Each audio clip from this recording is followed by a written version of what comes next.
shape, so that, you know, they didn't really go well under glass, but they were fine to take them to a classroom and pass all around these sailor artifacts, fids and marlin spikes and sailors' different styles of clothing, different rope doilies and all kinds of stuff like that. It was really fun doing these in the classes because you had to get the kids to figure out what each thing was used for. And they came up with some wild ideas, but especially for the sailmaker's palm, that was one of the favorite ones to pass around. But on the day I got this box, I was looking through the stuff in the bottom of it. It's like an old treasure chest kind of thing, you know, just full of all this sort of salty smelling stuff. And in the bottom was this great old book, and I being a great fan of old books and loving old bookstores, and having resolved that I won't buy a Kindle until it has the smell of old books. Amen.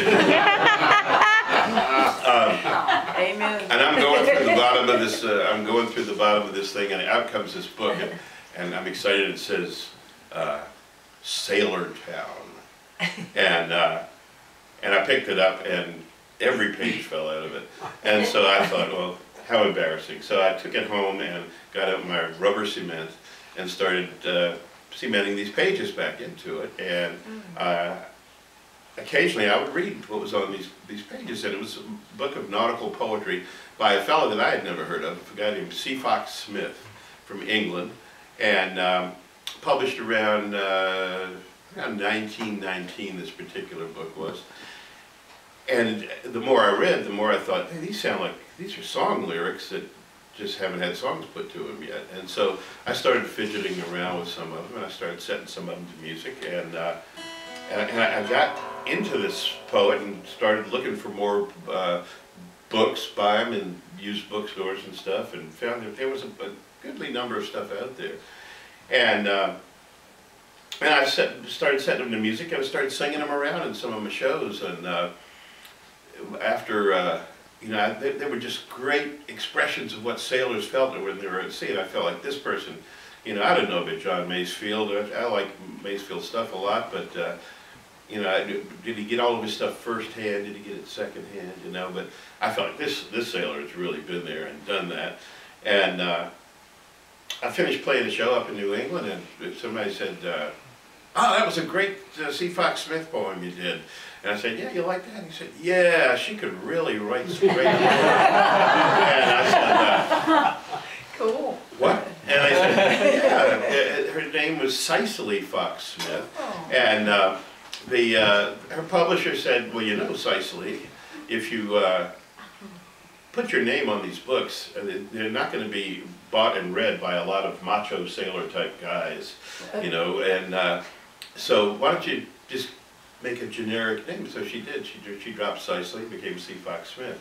And it's been interesting to discovering all these other people who are into her music, and there's been a revival in C. Fox Smith.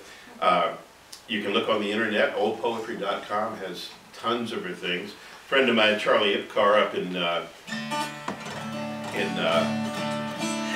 Maine, just published the first book of her poetry that's been published since the 1930s.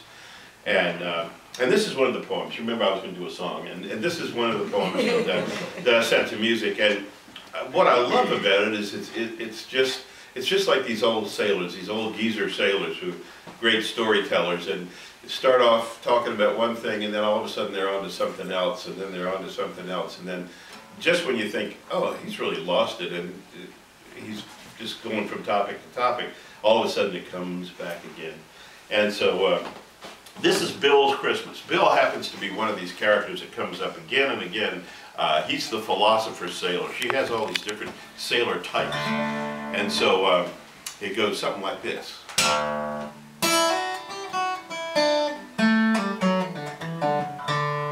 Now Christmas, said Bill on Christmas cards, this winter's all aglow, and lots of things to eat and drink, and a good 3 feet of snow, and a bunch of bouncing gals to kiss under the mistletoe.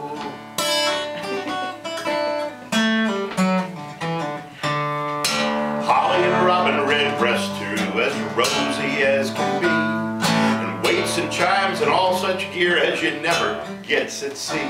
But it's different things as Christmas means to a rambling bloke like me.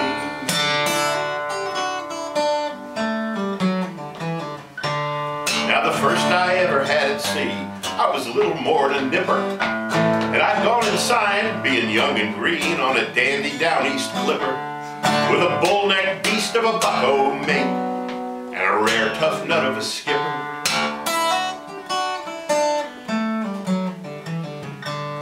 And we dined handsome, so we did, sea biscuit and salt horse, and we finished up with scrapper duff and sand and canvas sauce, and them as growled got sea boot soup by way of an extra course.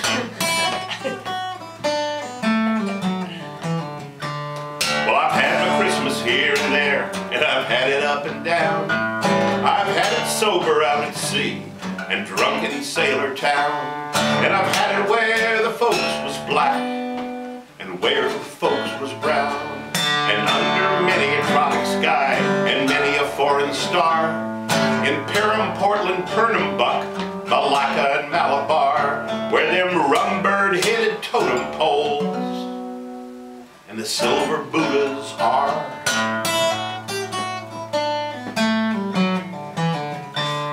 I've had it froze in the Baltic cold and burned in the salt sea heat. I've had it in a Channel fog as busy as a street, and once I had it round Cape Horn, and that was sure a treat.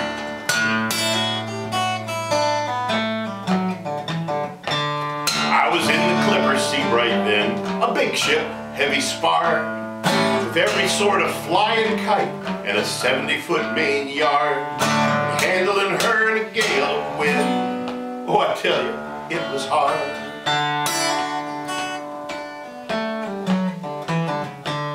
Well, we come on deck for the middle watch and save us how it blew. Night like the devil's riding boots that never a star shone through, and the seas they kept on pooping her till we had to heave her to.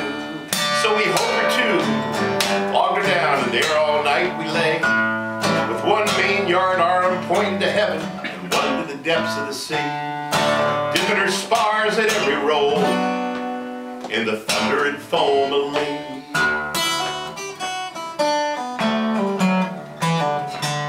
Till the wind and the sea went down a bit, the dawn come cold and gray, and we laid aloft and loosed the sails and squared that ship away, when a chap beside me on the yard says, "Bill, it's Christmas Day."